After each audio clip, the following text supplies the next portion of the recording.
Hello friends, NCERT classes के online platform पर आपका स्वागत है, अभिनंदन है। मित्रों, आप लोगों के डिमांड पे हम लोग पुनः वीडियो लेकर उपस्थित हैं।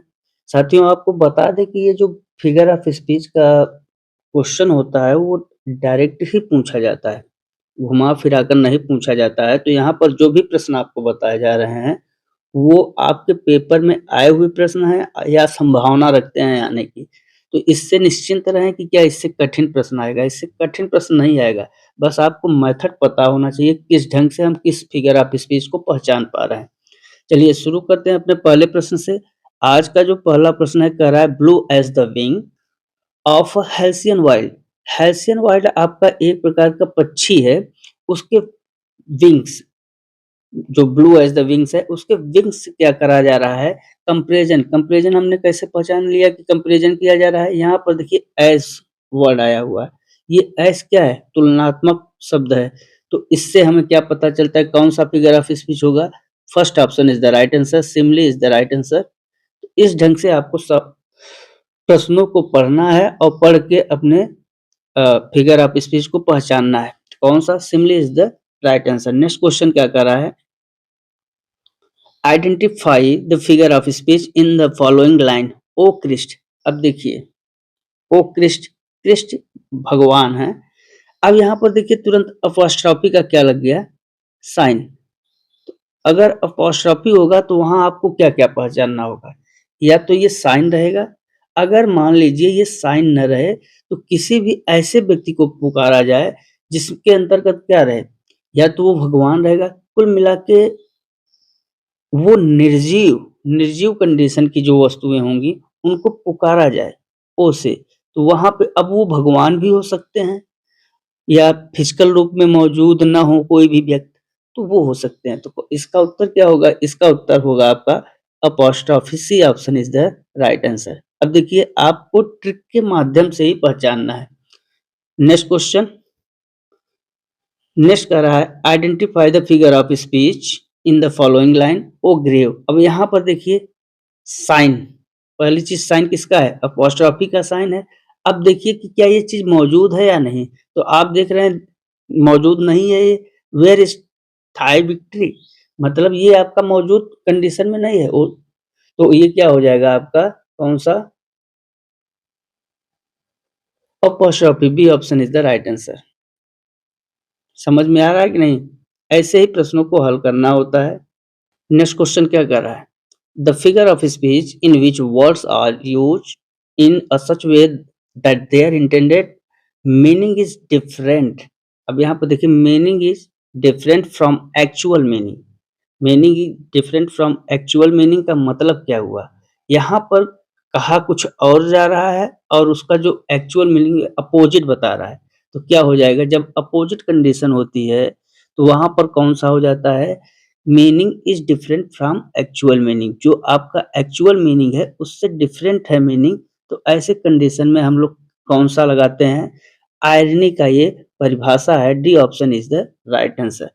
नेक्स्ट क्वेश्चन, नेक्स्ट कह रहा है from the given option select the figure of speech.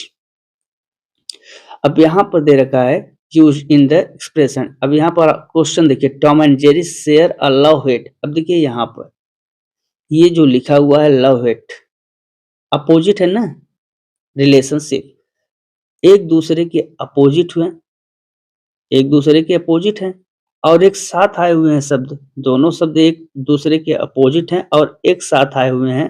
ऐसे कंडीशन में हमने आपको बताया है क्या हो जाता है, ऑक्सीमोरॉन। ऑक्सीमोरॉन कौन सा, सी ऑप्शन सही हो जाएगा।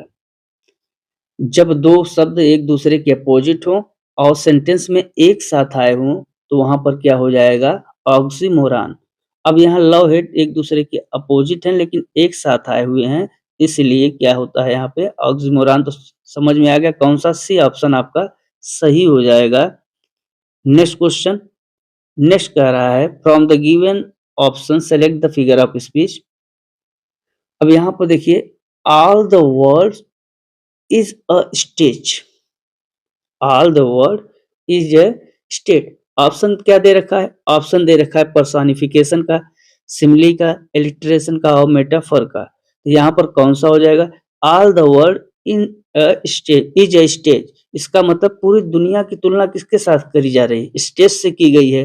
अब इसमें देखिए तुलना तो की गई है, लेकिन क्या लाइक या एज जैसे वर्ड आए हैं? नहीं आए हैं। तो जब तुलना की जाए इनडायरेक्ट रूप में तो वहां पर क्या होता है? मेटाफर हो जाता है। कौन सा? D option is the right answer. Next question. Next question आपका कह रहा है Chandu's uniform fits him like अ ग्लो। यहाँ पे जो चंदूज का यूनिफॉर्म है कैसा है? फिट्स हिम लाइक अ ग्लो। यहाँ यूनिफॉर्म की फिटिंग की तुलना की गई है किसके साथ? ग्लो के साथ। लेकिन देखिए लाइक वर्ड मौजूद है। ये जो आपका लाइक है, ये लाइक वर्ड मौजूद है। और जब लाइक होगा तो हम इसको लगाएंगे, सिमली को लगाएंगे। तो सिमली किस ऑप्शन में है? बी ऑप्शन में है। तो कौन सा? B option is the right answer हो जाएगा। इस ढंग से आपको प्रश्नों को हल करना है। ऐसे ही डायरेक्ट प्रश्न पूछते हैं फिगर ऑफ स्पीच में, कोई घुमा फिरा कर नहीं पूछेंगे। अब नेक्स्ट क्वेश्चन देखिए। Matthew met Michael at the mayor's more. अब देखिए यहाँ पे मैथ्यू मेट मिल रहा है किससे?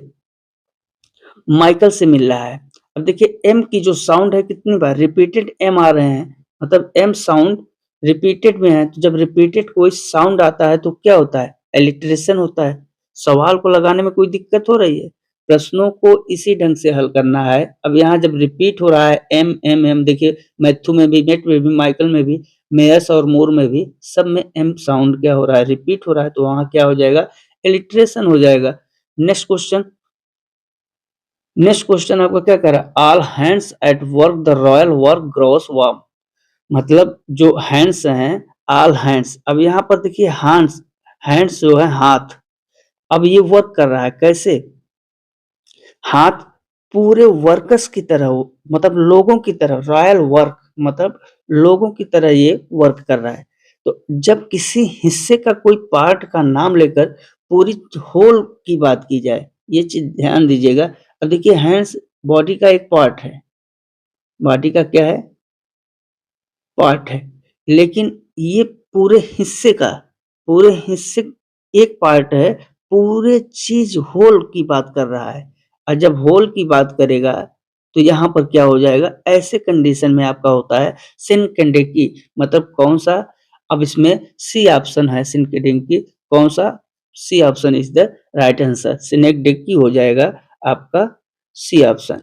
ऐसे ही क्वेश्चन देखिए डायरेक्टली आपसे पूछेंगे, बस आप उनका मेथड जानिए, परिभाषा डिफिनेशन को पकड़ते रहिए और जो हम ट्रिक बता रहे हैं उस ट्रिक को पकड़िए। अब इस क्वेश्चन को आप पूरा पढ़िए या ना पढ़िए। यहाँ पर देखिए एज आ गया है। क्या आया हुआ है? एज। यहाँ भी एज। अब हमें क्या करना होगा? क्वेश्चन क्या कह रहा है उससे नहीं, अब यहाँ थोड़ा सा देखिए एज। एज तभी आएगा जब वो कंपैरिजन कंडीशन में होगा, मतलब तुलनात्मक में होगा। तो जब कंपैरिजन में होगा, तुलनात्मक होगा, तो हमें क्या करना है? हमें सिमली को ही लगा देना है। बिना सोचे समझे सिमली को ही लगाना है। अब यहाँ पर लिखा हुआ है life is as tedious as a twice told tell.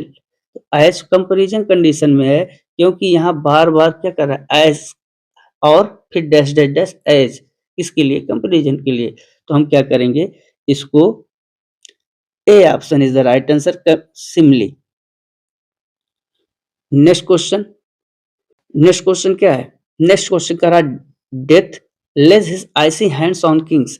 अब देखिए डेथ कोई इंसान तो है नहीं, लेकिन वो कार्य जो है इसके भी हाथ, हैंड्स ऑन किंग्स, हैंड्स दिखाए गए हैं। तो अब देखिए किसी भी निर्जीव कंडीशन को मानव की तरह दिखाया गया है। जब कोई भी बेजान वस्तु हो और उसे इंसान जैसे काम करते हुए दिखाया जाए तो वहां पर क्या होता है? हमने आपको बताया कि ऐसे कंडीशन में मानवीकरण होता है। हमने आपको बताया भी था trick nature plus human action, nature plus human action, या यहां पर लिख दीजिए बेजान वस्तु प्लस मानव जैसा कार्य। ये किसमें आएगा? ये आपका आ जाएगा पर्सनिफिकेशन में। कौन सा? C option is the right answer. क्योंकि पर्सोनिफिकेशन आपका सी पर ही लिखा हुआ है। ऐसे ही प्रश्न आपको करना है। नेक्स्ट क्वेश्चन आपका कह रहा है Why man, if the river were dry, I am able to fill it with tears. अब देखिए रिवर को किसको, आंसुओं के बढ़ा चढ़ा के बोला ना। अब कोई आंसुओं से नदियों को भर सकता है। अब यहाँ पर देखिए पूरा क्या कह रहा है कि rivers rivers river were dry I am able to fill with tears, आंसुओं से भर दिया। कोई आंसुओं से नदी को भर दे, ये नामुमकिन है कि नहीं? नामुमकिन है ना। यह सिर्फ क्या है, एक दुख दिखाने या दुख सौरव व्यक्त करने का तरीका है। यहाँ पर क्या कर रहा है, बढ़ा चढ़ा कर कह रहा है। और जब किसी बात को हम लोग बढ़ा चढ़ा कर कहते हैं तो उसे हम क्या कहते हैं, हाइपरबोली कहते हैं। तो कौन सा, सी ऑप्शन में आपका है। अपॉस्ट्रोफी होगा नहीं, मेटाफोर होगा नहीं, कौन, C option is the right answer, hyperbole हो जाएगा। नेक्स्ट क्वेश्चन कर रहा है, here is the smell of blood still, all the perfumes of Arabia will not sweeten this little hand. अब इसमें यूफेमिज्म फर्स्ट ऑप्शन दे रखा है, second option oxymoron, third hyperbole और डी आपका अपॉस्ट्रोफी है।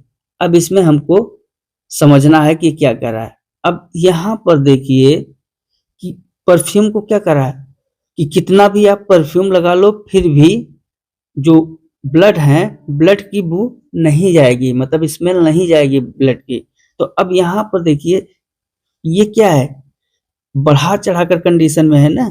जब किसी चीज को आप कितना भी बढ़ा चढ़ाकर कहिए, मतलब मिर्च मसाला एक तरीके से कहें कि मिर्च मसाला लगा कर कहिए, तो वो क्या होगा, उससे हाइपरबोली हो जाएगा। तो कौन सा आपका सी ऑप्शन सही हो जाएगा, हाइपरबोली। इसी ढंग से कंडीशन में प्रश्नों को आपको करना है। नेक्स्ट क्वेश्चन है आपका, the righteous shall flourish as the palm tree. अब यहाँ पर देखिए आप इसको पढ़िए या ना पढ़िए, यहाँ एज आया, इसका मतलब ये क्या है, तुलना के लिए ही आया है। ठीक, तो कौन सा हो जाएगा आपका, A option is the right answer, simile. इस ढंग से ट्रिक के माध्यम से ही आपको उत्तर मिल जाएंगे। नेक्स्ट क्वेश्चन आपका क्या है, अ फिगर ऑफ स्पीच, मतलब जो फिगर ऑफ स्पीच है उसके बारे में करना है। अब फर्स्ट ऑप्शन दे रखा है अ फेमिलियर एक्सप्रेशन, बिल्कुल नहीं। A non literal way of saying something, बिल्कुल। What the author literally means और समथिंग ओनली। अब देखिए ओनली से डी ऑप्शन को हम क्या कर देंगे। ऑथर लिटरेरी मीन्स, ये जो फिगर ऑफ स्पीच है, फिगर ऑफ स्पीच क्या होता है, फिगर ऑफ स्पीच होता है कि शब्दों को सीधा न लेकर उसे सौंदर्यकृत रूप में प्रयोग किया जाता है। इसका मतलब क्या है, a non literal way of saying something, B option is the right answer. कौन सा, डी आपका सही हो जाएगा।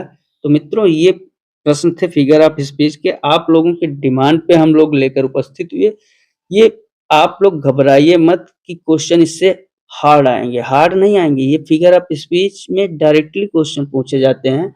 प्रश्नों को इसी ढंग से आपको हल करना है और प्रभु की कृपा आप सब पर बनी रहे। आप सब लोग सीटेट पास होंगे, अच्छे नंबर से पास होंगे। ज्यादा से ज्यादा वीडियो को शेयर करिए, लाइक करिए, चैनल को सब्सक्राइब कर लीजिए। आज बस इतना ही, मिलते हैं अगले वीडियो में। तब तक के लिए नमस्कार, जय हिंद, जय भारत, वंदे मातरम।